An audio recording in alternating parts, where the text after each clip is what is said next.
El ser humano más violento no es un criminal de guerra, ni un preso, ni un psicópata. Es un niño de 2 años. Suena exagerado, lo sé, pero no lo es.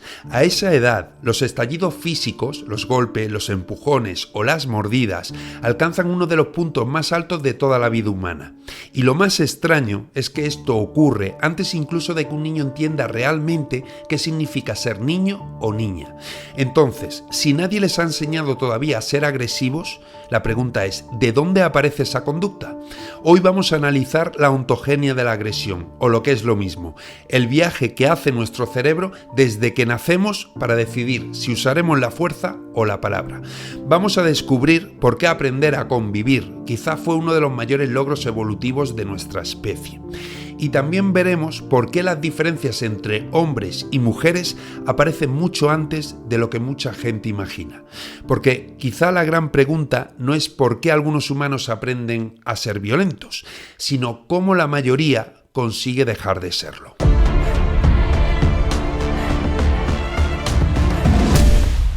Para entender esto, necesitamos observar a nuestros dos protagonistas, Leo y Sofía. Ambos tienen 18 meses. Según la teoría clásica de la socialización, esa que domina gran parte del discurso actual, si Leo es más agresivo que Sofía, es porque sus padres le han fomentado la rudeza o porque han imitado modelos masculinos violentos. Esta teoría sostiene que las diferencias de conducta emergen después de los 2 años, tras la interiorización de expectativas culturales. Sin embargo, cuando bajamos al laboratorio y observamos a miles de bebés, los datos de investigadores como Richard Tremblay rompen ese esquema. A los 18 meses, la gran mayoría de los niños con un desarrollo típico ya muestran comportamientos físicamente agresivos hacia sus hermanos, sus padres o sus compañeros. Y aquí viene el dato clave. La brecha entre los sexos ya es plenamente visible. Incluso antes de los 2 años, los niños muestran expresiones faciales de ira mucho más intensas que las niñas. Leo, por su sexo, utiliza más fuerza física y golpea con mayor frecuencia que Sofía. Pero, ¿por qué esto es demoledor para la teoría de los roles sociales? Porque la ciencia nos dice que los niños no adquieren conciencia de su propio sexo hasta los 2 o 3 años. Es decir, Leo todavía no sabe que es un niño a nivel verbal o identitario, pero ya se comporta de forma diferencialmente más agresiva que Sofía. Esto sugiere que la divergencia aparece mucho antes de que esas expectativas sociales puedan haberse aprendido o interiorizado de forma estable. No es que Leo esté intentando ser un hombre, es que su biología está expresando un patrón que antecede a la cultura. Como bien resumió Richard Tremblay, nuestros estudios demuestran que los niños no aprenden a agredir físicamente, sino que deben aprender a no hacerlo.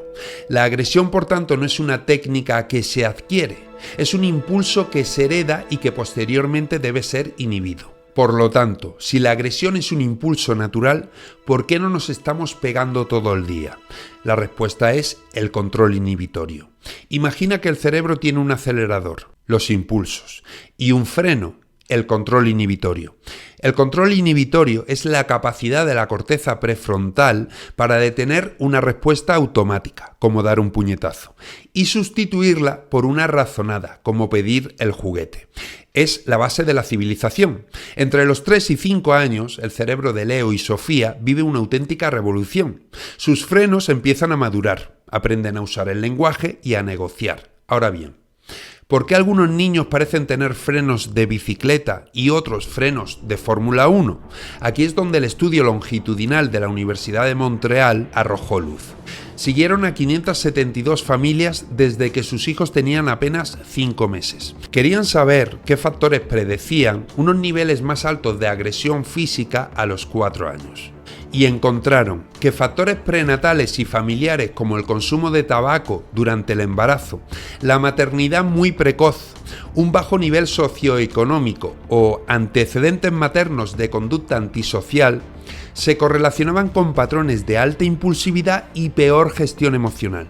Estas variables, que tienen una base hereditaria significativa, no generan violencia por sí mismas, pero sí establecen un punto de partida donde el sistema es más propenso al uso de la agresión. Además, cuando la crianza es desajustada, ya sea por un exceso de control o por una ausencia total de límites, y además los niños son expuestos a situaciones de violencia, no se está creando la agresión, sino que se está fallando en la misión de enseñarle al niño a inhibirla. Y como consecuencia, incrementa sus niveles y la agresividad se convierte en un rasgo relativamente estable que les acompañará el resto de su vida. A medida que Leo y Sofía avanzan hacia los 4 y 5 años, la mayoría de los niños ya pueden participar en juegos simbólicos y cooperar. La agresión se vuelve más verbal. Gritos e insultos sustituyen a los golpes. Pero los estudios de Archer y Cohen nos dejan un dato inquietante. El 10% de los niños mantienen niveles altos de agresión física hasta los 11 años. Y en este grupo, los varones son la inmensa mayoría. En el otro extremo, un tercio de la muestra presenta niveles muy bajos de agresión física desde el inicio, y en su mayoría son niñas. Durante la adolescencia, la agresión se reorganiza. Deja de ser un arrebato impulsivo para volverse estratégica. Podríamos decir que la infancia revela el origen, pero la adolescencia revela la función. En esta etapa, la agresión física disminuye su frecuencia, pero aumenta su capacidad de producir daño. Simultáneamente, los riesgos legales y sociales son mayores y la competencia entre pares se intensifica a través de la búsqueda de estatus y el acceso a parejas. En los varones la agresión en promedio suele ser más directa. En las mujeres, en cambio, suele ser relacional, exclusión social, manipulación y rumores. Ya lo hemos visto anteriormente. Al final, en la vida adulta, la agresión no desaparece. Se canaliza a través de normas e instituciones que la limitan y la redirigen. Pero imaginemos por un momento, ¿podría ser todo esto un invento cultural?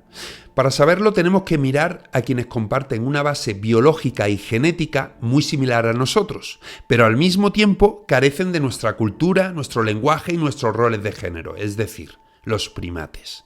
La primatóloga Jane Goodall, en sus décadas de observación de chimpancés salvajes, documentó patrones que resultan inquietantemente familiares.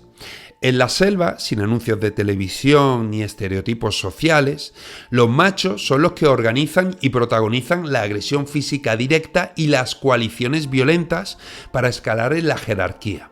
Las hembras, por su parte, aunque también son agresivas, recurren con mucha más frecuencia a lo que hemos llamado agresión relacional, es decir, manipulación de alianzas, boicot social y exclusión de otras hembras. Este paralelismo sugiere que las diferencias que vemos entre Leo y Sofía tienen raíces filogenéticas profundas. Por ello, negar que el sexo influye en la expresión de la agresión es negar nuestra propia historia como especie. No es que los hombres estén programados para ser malos, sino que ambos sexos han evolucionado con estrategias distintas para gestionar el conflicto. En resumen, la ciencia es clara. La socialización no es la fábrica de la agresión, sino su mecanismo de control. Nacemos con el impulso de golpear para conseguir lo que queremos, porque evolutivamente eso funcionaba, pero hemos construido una civilización basada en la capacidad de frenar ese impulso. La agresión es nuestra herencia, pero la inhibición es nuestro legado. Recuerda, no nacemos civilizados, nos hacemos civilizados. Soy Manuel García y analizo las diferencias entre hombres y mujeres desde la psicología, la biología y la evolución, sin consignas, con datos. La evolución no diseña ideologías, diseña estrategias de supervivencia. Si quieres comprenderlas, este es tu canal.